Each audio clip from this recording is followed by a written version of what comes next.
নমস্কার বন্ধুরা, সবাইকে স্বাগত জানিয়ে আজকে আমি আরেকটা নতুন ভিডিও নিয়ে এসেছি। আজ আমি বানাবো ডিম পালং। দেখুন, ডিমগুলোকে ভালো করে কিন্তু সিদ্ধ করে ছাল তুলে নিয়েছি। পালং শাকটাকে কেটে ভালো করে ধুয়ে নিয়েছি। এদিকে মশলা নিয়েছি পেঁয়াজ কুচনো, কাঁচা লঙ্কা, আদা, রসুন আর টমেটো। প্রথমে আমি পালংগুলোকে সিদ্ধ করে নেব। 1 চামচ আমি নুন দিয়ে দেবো, দিয়ে ভালো করে আমি ঢাকা দিয়ে সিদ্ধ করে নেব। মশলাগুলো বেটে নেব। টমেটো, রসুন, আদা আর কাঁচা লঙ্কা একসাথে আমি পেস্ট করে নেব। ঢাকনাটা আমি খুলে নেব। দেখুন, পালং শাক থেকে কতটা জল বেরিয়েছে। আমি কিন্তু 1 ফোঁটা জল দিইনি। এবার এটা আমি ছেঁকে নেব। ছেঁকে ঠান্ডা করে বেটে নেব। ডিমগুলো ভেজে নেব। দেখুন, সরষের তেল ভালো করে গরম করে নিয়েছি।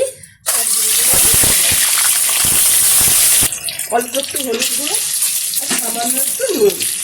ডিমগুলো লাল লাল করে ভেজে নিয়েছি। এবার জায়গাতে আমি তুলে নেব। ওই ডিম ভাজার তেলে আর একটু আমি সরষের তেল দিয়ে দিচ্ছি। এবারে ফোড়নে দেবো গোটা জিরে, শুকনো লঙ্কা আর গোটা গরম মশলা, পেঁয়াজ কুচনো। পেঁয়াজের উপরে আমি অল্প একটু নুন দিব, 1 চামচ চিনি। পালং শাকটা দেখুন ঠান্ডা করে নিয়েছি। এবারে বেটে নেব। পালং শাকটা সুন্দর করে একদম বেটে নিয়ে চলে এসেছি।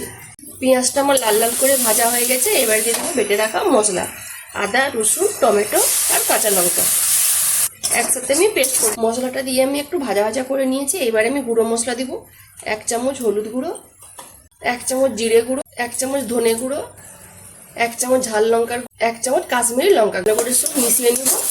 একটু আমি মশলা ধোয়া জল দিয়ে দেবো। মশলাটা আমার ভালো করে কষানো হয়ে গেছে। এবারে দেবো বেটে রাখা পালং শাকটা, ভালো করে মিশিয়ে নিব। পালং শাকের বাটাটা দিয়ে মশলার সাথে আমি কিছুক্ষণ কষিয়ে নিয়েছি। এবার দিয়ে দেবো ভেজে রাখা ডিমগুলো।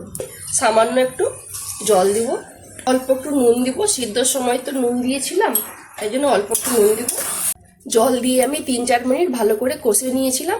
আমার কিন্তু ডিম পালংটা হয়ে গেছে। এবার উপর থেকে গরম মশলা গুঁড়ো দিয়ে দেবো, আর দিয়ে দেবো আমি 1 চামচ ঘি।